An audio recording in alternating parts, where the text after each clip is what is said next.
So UFC 280 is coming up this weekend, and it's going to be probably the biggest card of the year, the biggest UFC card of the year for sure anyway.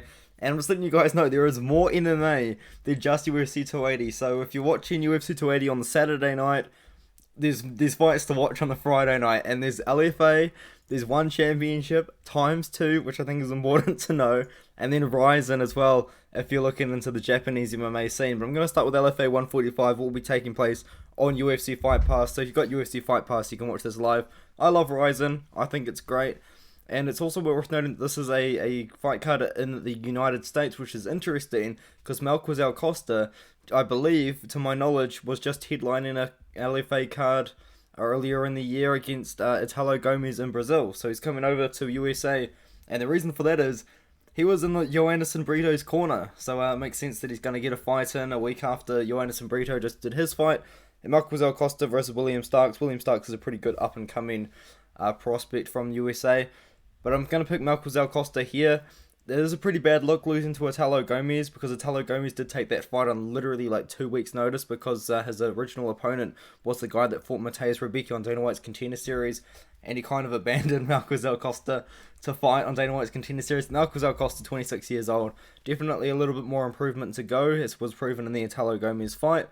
But it should be a good matchup. And Bruno Assis versus Jesse Murray as well. You may recognize Jesse Murray. He's the guy that fought on short notice against Caio Borralho, upper weight class, I believe, at 205. And got knocked out in the first round, but he's since bounced back with a win. And now he's finding a Bruno Assis in the headliner of an LFA card, which is pretty awesome. So you guys know how LFA works. If you get big wins in LFA, you might get a call up to the UFC. You might get a call up to Dana White's Contender Series. So maybe Jesse Murray wins this fight against Bruno Assis, and then maybe wins one more fight next year, or two more fights next year. He might get another Dana White's Contender Series call. It'll be interesting to say, but I'm going to be picking Bruno Assis in this one here, and I think he's going to get it done by submission, as a lot of people are predicting. Jesse Murray, I'm sure he's made a lot of improvements since his fight against Caio Borralho, and we do know how good Caio Borralho is, but Caio Borralho looked amazing in that matchup, so it should be a good fight. I am going to be siding with Bruno Assis in the main event of this one here. Very cool fight card though. There is a couple of good prospects here. Tyus White and Miguel Sanson are both pretty good prospects here. I think Tyus White is, I was going to say, he's coming off a loss recently against Tony Laramie, who's, I believe, Troy Laramie. He's in the UFC anyways, brother. But, yeah, Tyus White's pretty good prospect. So is Miguel Sanson. It'll be interesting to see how that one matches up, because they've got two prospects against each other. And we're seeing if I recognize anyone else's name on here, and unfortunately I don't. So we'll move on. One championship, 162, Zhang versus DiBella. This is a little bit of an MMA card, a little bit of a kickboxing card, and Muay Thai as well. They always like to mix it up on one FC, which is always interesting, because I've never seen a boring Muay Thai fight in my life. I haven't seen many Muay Thai fights in my life, but I've never seen a boring one. So that's kind of why I like one championship for doing all this. You know, they kind of mix it up. There's a little bit of MMA in there as well, if you're interested in that. I haven't really got predictions ready for this card, but I do have a prediction for the next one. One on Prime Video 3, Lineker versus Andrade. It's also worth noting that this fight is taking place. Fight card is taking place at 6:30 AM ET, and then on the same day they're doing another one at 8 PM. Lineker defends his bout at 145, not 135, at 145 against Fabricio de Andrade. And also there's another couple of other pretty good prospects on the card. I would say both Daniel Williams and Jeremy Miato are pretty good prospects at 125. I believe Daniel Williams, if I'm remembering the right guy, yes, just fought very recently. He called for a title shot. I don't know about that one, Chief. I think you got to get another win. I think he should get another win over Jeremy Miato here. Daniel Williams, really good kickboxer. I believe he knocked out his opponent, Zelang Zaxi. He did. Pretty good prospects from Australia there. Maybe the UFC kind of might be wishing he signed him, but Daniel Williams, very good prospect for 1FC. John Lineker as well. I'm expecting him to be able to defend his belt at 145 pounds against the Searching Fabricio de Andrade. Age hasn't really caught up to Lineker yet, but MMA age has somewhat. This guy's had 44 pro fights, and at the end, at some point, it is going to take a bit of a toll on you.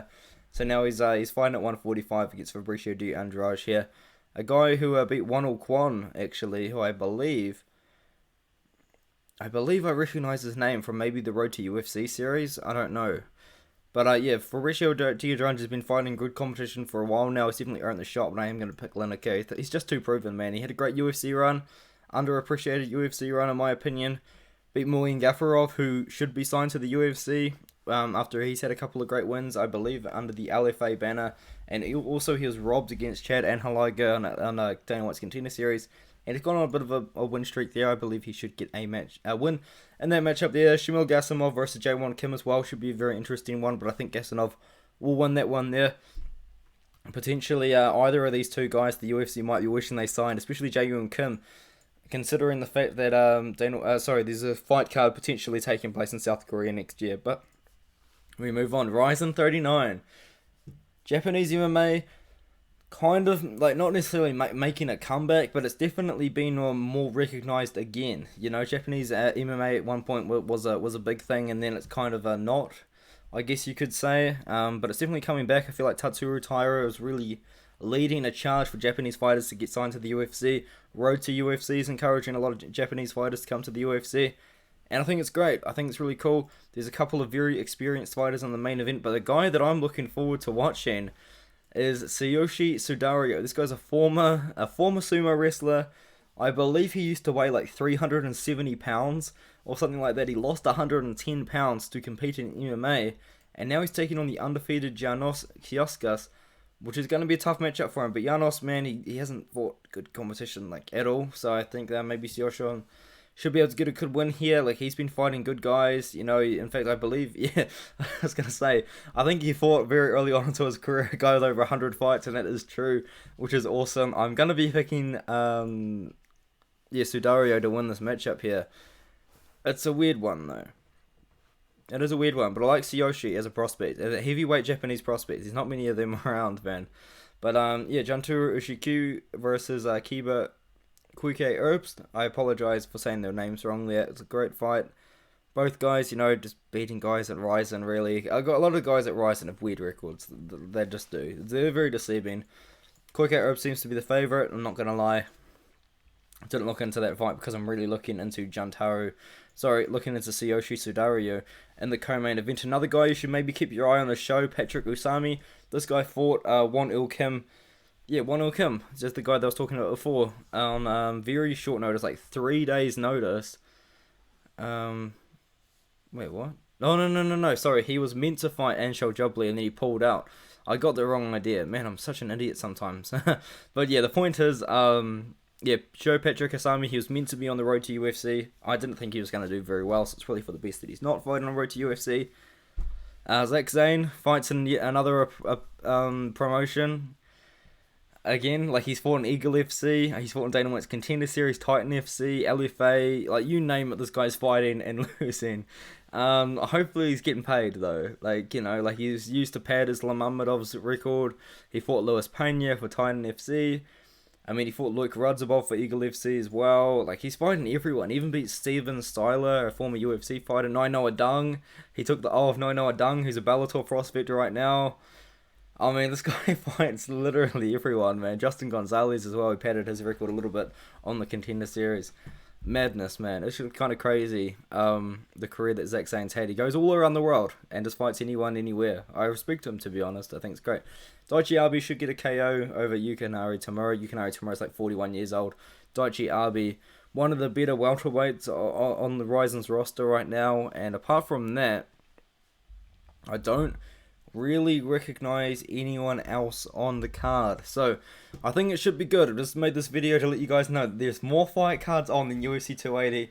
If you want to have a Friday night plan as well as a Saturday night plan, I've got you covered here, man. I'm looking forward to it. It should be great weekend of fights, man. Not just a great night of fights to UFC 280, great weekend of fights. Looking forward to it.